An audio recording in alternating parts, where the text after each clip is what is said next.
Hi guys, आज हम बातें करेंगे एपिसोड 8 की। एपिसोड 8 में हम देखते हैं कि पहले चरण की प्रतियोगिता शुरू होने वाली रहती है।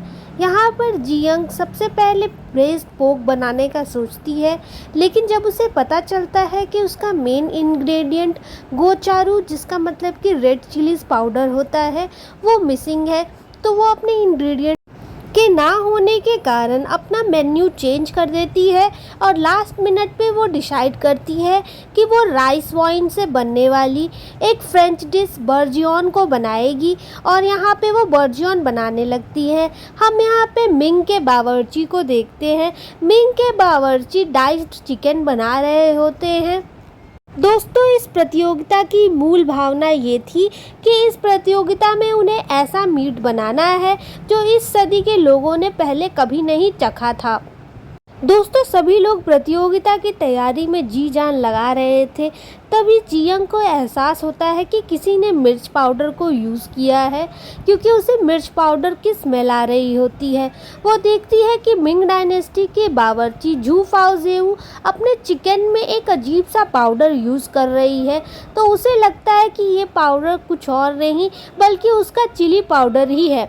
यहाँ पर टांग बेलोंग भी झू फाओजेऊ से पूछता है कि तुम जो ये चीज़ यूज़ कर रही हो, ये हमारे डायनेस्टी की तो नहीं है।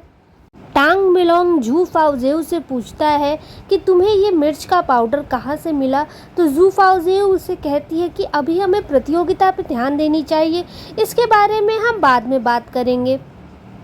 जियंग अपने बावर्चियों से पूछती है कि अगर मैंने लाल मिर्च को पीसकर शाही बावर्ची खाने में ही रखा था, तो आखिर कौन उसे शाही बावर्ची खाने से हटा सकता है। तो इस पे बावर्ची कहता है कि मैंने तो रात में सामग्री को चेक भी किया था, सारी चीज़ें वहीं पर थी। मुझे तो समझ में ही नहीं आ रहा है कि आखिर उस मिर्च के पाउडर को लास्ट मिनट पर कौन लेकर चला गया। इसके बाद हम देखते हैं कि दोनों डिशेस तैयार हो जाती हैं और दोनों डिशेस को राजाओं के सामने रखा जाता है। दोस्तों, प्रतियोगिता आगे बढ़ती है। हम देखते हैं कि दोनों देश के बावर्ची काफ़ी ज़्यादा कुशल रहते हैं। टांग बेलोंग तो बहुत ही ज़्यादा ही अच्छा खाना बनाता है, जिससे राजा कहते हैं कि मुझे लगता है कि इस बार मिंग के बावर्ची अपना कमाल दिखा पाएंगे।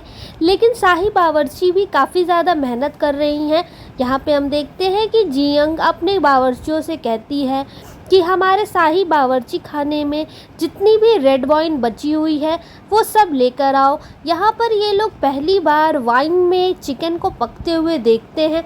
ये सारे लोग सोचते हैं कि क्या चिकन को वाइन के साथ मिलाकर खाना हमारी सेहत के लिए सही होगा। इसके बाद हम झू फाओजेऊ को देखते हैं, जो कि टांग बेलोंग को बताती है कि उसने इस मिर्च का ट्रेड यहीं पर रहने वाले किसी आदमी से किया है। इसके बाद टांग बेलोंग बोलता है उससे कि तुम अपनी प्रतियोगिता में किसी नई सामग्री का यूज़ कैसे कर सकती हो। मान लो अगर वो सामग्री ख़राब निकली तो हमारा पूरा खाना बर्बाद हो जाएगा। इसके बाद हम मिंग के राजदूत को देखते हैं, जो कि राजा से कहता है कि मुझे लगता है कि इस बार मिंग के शाही बावर्ची ही इस प्रतियोगिता को जीतेंगे। लेकिन राजा कहता है कि हमारे देश के बावर्ची भी कुछ कम नहीं है। हमारी शाही बावर्ची हमेशा एक ऐसा खाना बनाती हैं जो हमने कहीं नहीं चखा था। इसके बाद हम देखते हैं कि प्रतियोगिता का समय समाप्त होने वाला रहता है और ये लोग अपने डिशेस को फाइनल टचिंग दे रहे होते हैं। हम देखते हैं कि ये दोनों टीम अपनी डिशेस को काफ़ी अच्छे तरीके से सजाकर राजा के सामने पेश करते हैं। इसके बाद हम देखते हैं कि ये लोग अपने चिकन को और भी ज़्यादा टेस्टी बनाने के लिए जियंग कहती है कि मुझे एक टेक्निक फ्लाम्बे करनी होगी। फ्लाम्बे में हम चिकन को गर्म करते हैं और उसके बाद उसके ऊपर वाइन छिड़कते हैं, जिससे एक स्मोकी फ्लेवर आ जाता है। इन लोगों को जियंग की बातें समझ में नहीं आती है, लेकिन इसके बाद जियंग फ्लाम्बे करती है। फ्लाम्बे देखकर सारे लोग बहुत ही ज़्यादा डर जाते हैं, क्योंकि उन्होंने ऐसा पहले कभी नहीं देखा था कि किसी खाने में आग लग जाए और आग लगने के बाद उसे पकाया जाए। यहाँ पर सारे लोग उसे देखकर काफ़ी ज़्यादा डर जाते हैं और कहते हैं कि शाही बावर्ची का ये खाना तो काफ़ी ज़्यादा खतरनाक हो गया है। क्या आम लोगों के लिए ये खाना खाना सही है?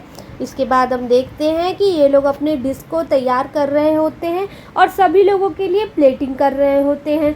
दोनों ही देशों के डिशेस काफ़ी ज़्यादा सुंदर लग रही होती हैं।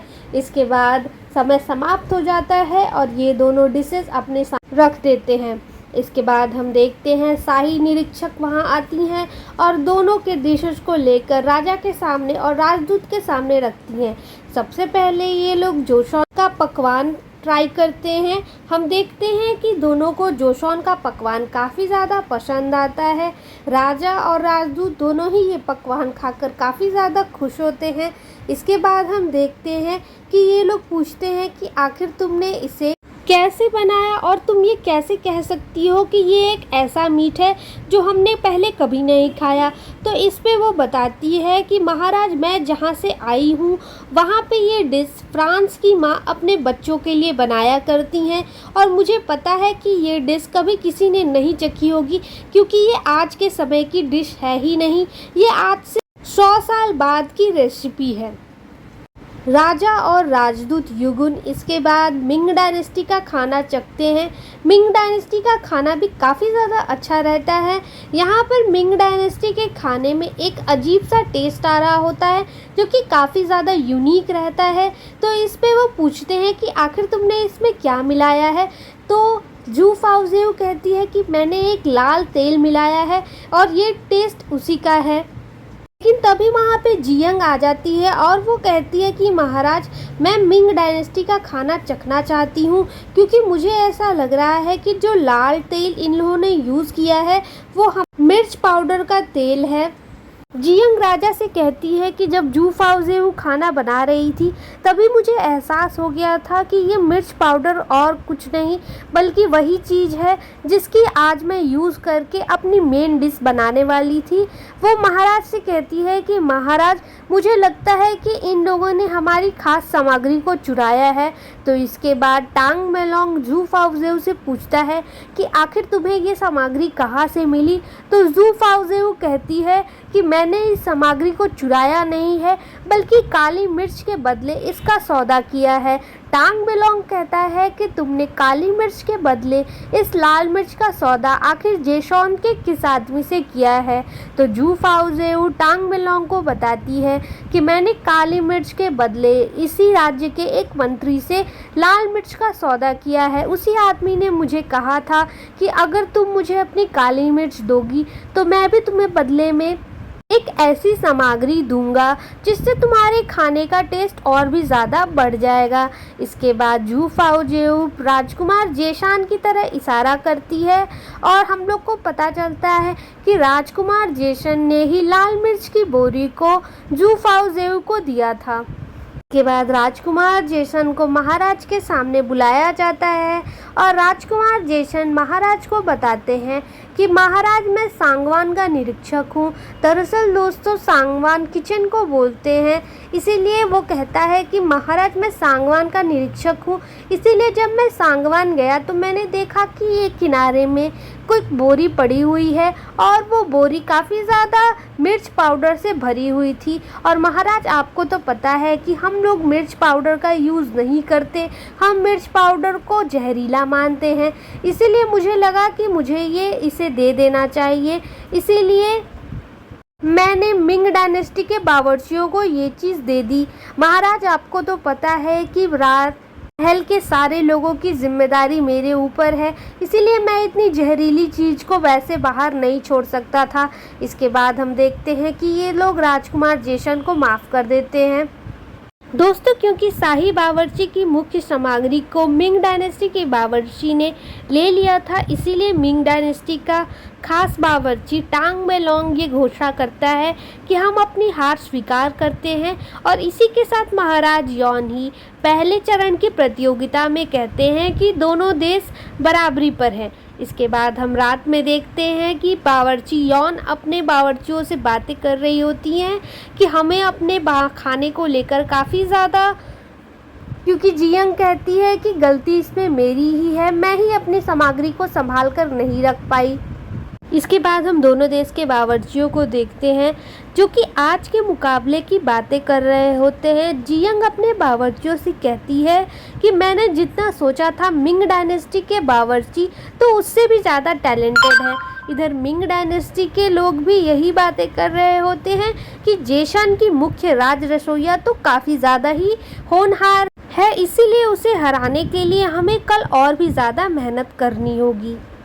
के बाद हम मुख्य शाही सचिव को देखते हैं, जो कि राजकुमार जेसन के पास जाता है और कहता है कि महाराज ने आपको याद किया है।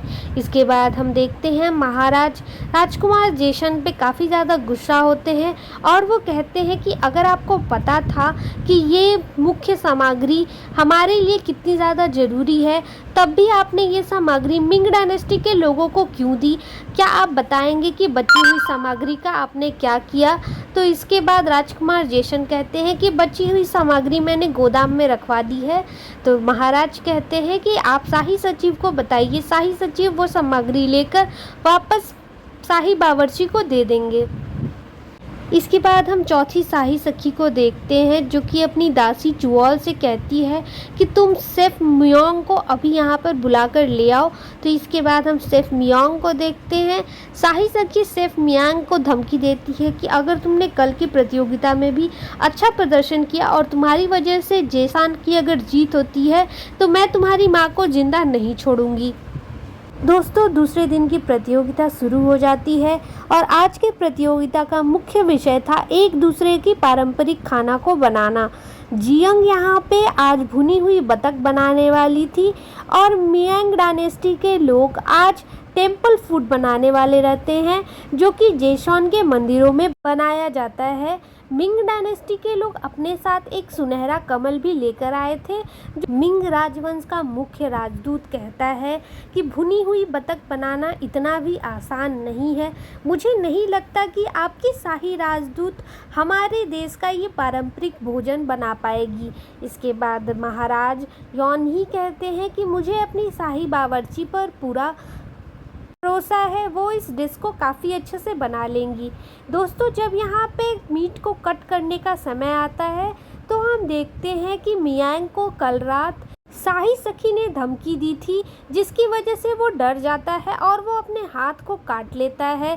दोस्तों, हमें पता चलता है कि भुनी हुई बतख को काटना इस डिश का एक बहुत ही इम्पॉर्टेंट पार्ट था, इसीलिए मियांग ने पहले ही खिलगम को सारी चीज़ें बता दी थी कि किस तरीके से तुम्हें डक को काटना है। और हम देखते हैं कि यहाँ पे खिलगम मियांग की जगह डक को काटती है और वो काफ़ी ज़्यादा अच्छे तरीके से डक को काट लेती है। हम यहाँ देखते हैं मियांग नहीं चाहता था कि उसकी टीम उसकी वजह से हारे, इसलिए उसने पहले ही जियंग को ये बात बता दी थी कि कल की प्रतियोगिता में मैं आपका साथ नहीं दे पाऊंगा।